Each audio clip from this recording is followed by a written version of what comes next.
সহিহ বুখারীর একটা হাদিস লিখে রাখার মতো, সারা দুনিয়ার মানুষকে বুক ফুলিয়ে বলার মতো একটা হাদিস। হাদিসটি আমি বলি, বাংলাগুলো মনে রাখলেই চলবে আপনাদের।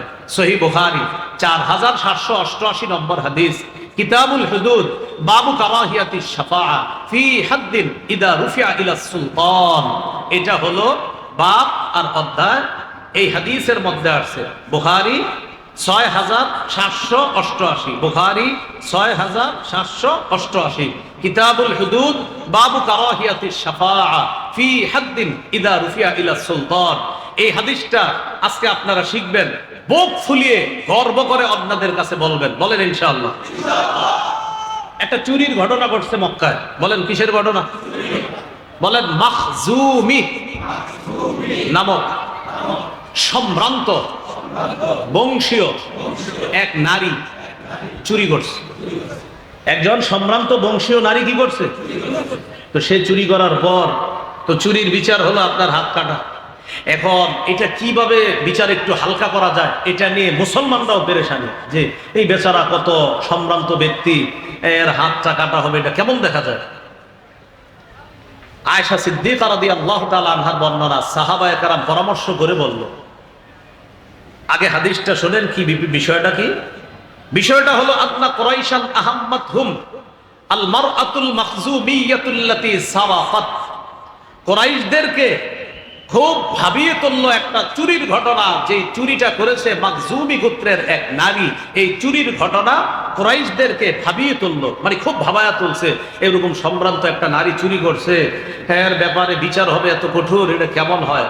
তো কেউ সাহস করে নবীর সাথে কথা বলার সাহস পাচ্ছে না, কারণ আল্লাহ রসুলকে হালকা করার কথা বলার এই সাহস কারণে। এখন সাহাবায়ে কেরামের মধ্যে পরামর্শ চলতেছে, মাইয়ুকাল্লিমু রাসূলুল্লাহ সাল্লাল্লাহু আলাইহি ওয়াসাল্লাম, আচ্ছা এই ব্যাপারে নবীর সাথে কে কথা বলবে? ওয়া মাইয়াজতারিউ আলাইহি ইল্লা উসামা ইবনে যায়েদ হিব্বু রাসূলিল্লাহ সাল্লাল্লাহু আলাইহি ওয়াসাল্লাম। নবীজির পালক পুত্র যায়েদ বিন হারেসার ছেলের নাম উসামা, তাহলে সম্পর্কে নবীর কি হয়? নাতি। পালক পুত্র যায়েদের ছেলের নাম উসামা, তো উসামা সম্পর্কে নবীজির নাতি, আর নবীজি হলো উসামার দাদা। নবীজি এই উসামাকে খুব মহব্বত করতেন, খুব ভালোবাসতেন। সাহাবায়ে কেরাম বললেন, শোনো, আমরা তো ভয়ে নবীর কাছে যেতে পারবো না, নবীর একজন আস্থাভাজন মানুষ আছে, সে কে? নবীর নাতি, সেটা হলো উসামা ইবনে যায়েদ, অর্থাৎ পালক পুত্র যায়েদের সন্তান উসামা। উসামা নবীর কাছাকাছি যাইতে পারে, নবীও তারে খুব আদর করে। এক কাজ করি, তারে দিয়ে নবীর কাছে একটু কথা বলাই, যে এই মহিলাটার ব্যাপারে, শাস্তির ব্যাপারে একটু শিথিল করা যায় কিনা।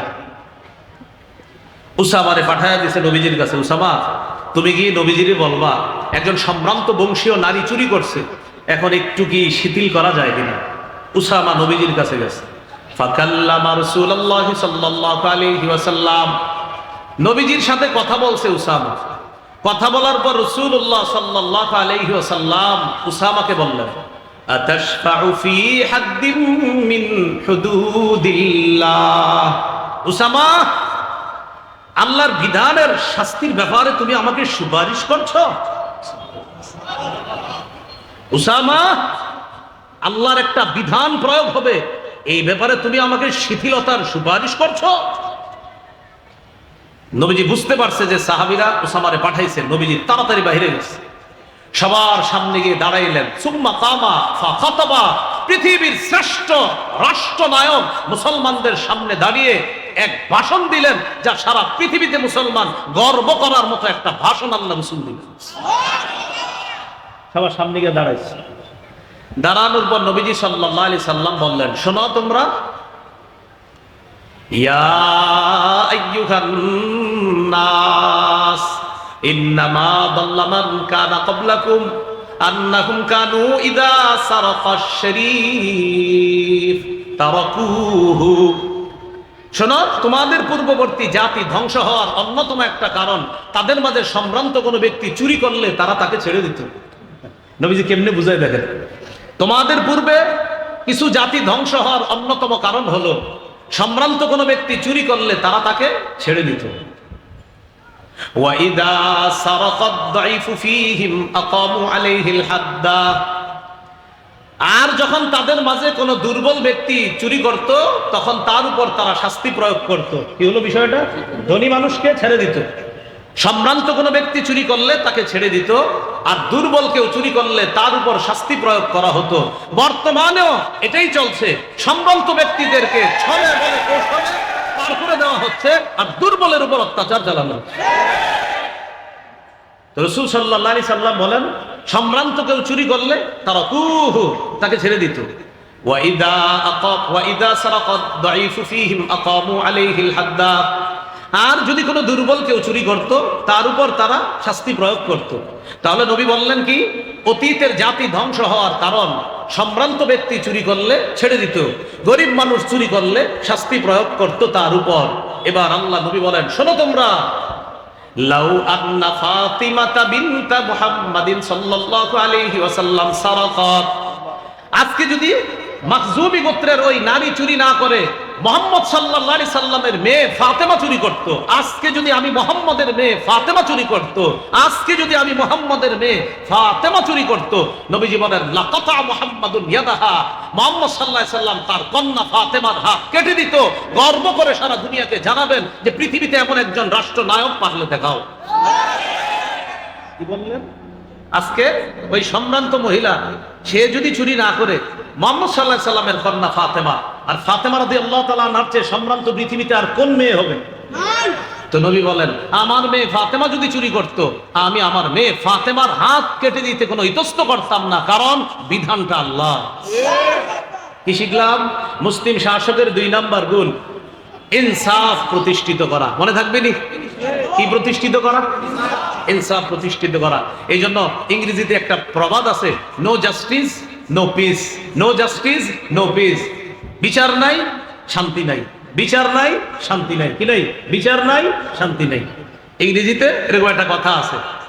ইংরেজি এক দার্শনিক আমাদের নবীর ব্যাপারে বলেছেন, আই বিলিভ দ্যাট, এটা আমি বিশ্বাস করি, if a man like him, him মানে লাইক মুহাম্মদ সাল্লাল্লাহু আলাইহি সাল্লাম, কোন মানুষ যদি মুহাম্মদ সাল্লাল্লাহু আলাইহি সাল্লামের মতো এই যুগেও হতো, এই যুগেও যদি হতো, ওয়ার টু অ্যাসিউম দা, যে ওই ব্যক্তি বলতেছে যে মুহাম্মদ সাল্লাল্লাহু আলাইহি সাল্লামের মতো কোন ব্যক্তি যদি এই যুগেও হতো, এই যুগেও যদি মুহাম্মদ সাল্লাল্লাহু আলাইহি সাল্লামের মতো কোন ব্যক্তি হতো, আর এই যুগের এক নায়কত্ব যদি ওই ব্যক্তির হাতে থাকতো, তো ওই দার্শনিক বলতেছে হি উড, ওই ব্যক্তি সাকসিস, সে সাকসেসফুল হয়ে যেত। কিভাবে? তো বলতেছে ইন সলভিং ইটস প্রবলেমস, পৃথিবীর যত সমস্যা আছে এগুলা সমাধানে সে সাকসেস হতো। যদি মুহাম্মদ সাল্লাল্লাহু আলাইহি সাল্লামের মতো বর্তমান পৃথিবীতে একজন মানুষ থাকতো, তো সারা পৃথিবীর সমস্যা সে সমাধান করে ফেলতো। এটা একজন ইংরেজি দার্শনিকের কথা। মুহাম্মদ সাল্লাল্লাহু আলাইহি ওয়াসাল্লাম একজন যদি হতো, হি উড সাকসেস, বলতেছে সে সাকসেস হয়ে যেত। ইন কিভাবে? সলভিং ইটস প্রবলেমস, যত সমস্যা আছে সব সমাধানে সে সাকসেসফুল হতো। এটা একজন ইংরেজি দার্শনিকের কথা, আমাদের নবীর ব্যাপারে বলে। মহাত্মা গান্ধী তো বলেছে, পৃথিবীতে শান্তি চাও তো ওমরের শাসন কায়েম করো, দুনিয়াতে শান্তি আসবে। আল্লাহ আমাদেরকে বুঝার তৌফিক দান করো। তাহলে মুসলিম শাসকের 2 নাম্বার গুণ কি? ইনসাফ প্রতিষ্ঠিত করা। 3 নাম্বার, অন্যায়ের পথ পরিহার করে ন্যায়ের পথে চলা। এটা মুসলিম শাসকের 3 নাম্বার বৈশিষ্ট্য, অন্যায়ের পথ পরিহার করে ন্যায়ের পথে চলা। যেমন সূরা আরাফের 142 নম্বর আয়াত, বনি ইসরাইল মুসা নবীর কাছে আবদার জানাইলো, মুসা, আমরা শরীয়তের উপর চলার জন্য আমাদের একটা লিখিত একটা পাণ্ডুলিপি হলে ভালো হয়, যেটা পরে পরে জানবো এটা করা হালাল, এটা করা হারাম, এটা করলে এই সওয়াব, এটা করলে ওই সওয়াব, এরকম আমরা কিছু চাই। মুসা নবী আল্লাহর কাছে দোয়া করলেন, আল্লাহ তারা একটা একদম সুবিন্যস্ত শরীয়ত চাইতেছে, আল্লাহ কি করা? আল্লাহ বললেন, ঠিক আছে, তুর পাহাড়ে চলে আসেন। সুবহানাল্লাহ। আসার পর 30 দিন এতেকাফ করেন। কয় রাত? 30 রাত এতেকাফ করেন। কয় রাত?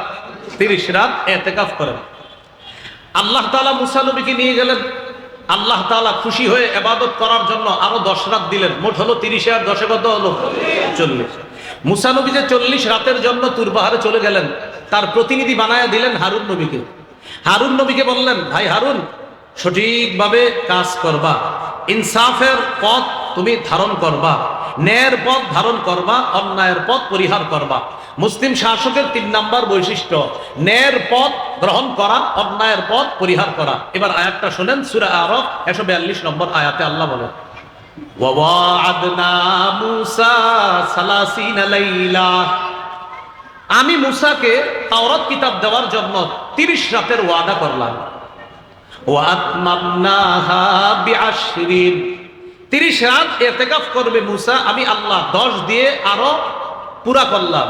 ফাতাম্মা মিকাতু রাব্বিহি 40 লাইলা, এইভাবে মূসার রবের নির্ধারিত মেয়াদ হয়ে গেল 30 আর 10 40, এটা হয়ে গেল নির্ধারিত মেয়াদ। ফাতাম্মা, পূর্ণ হলো, মিকাতু রাব্বিহি, মূসা নবীর রবের নির্ধারিত মেয়াদ কত দিনে? 40 লাইলা, 40 রাতে পুরা হলো। প্রথম ছিল কয় রাত?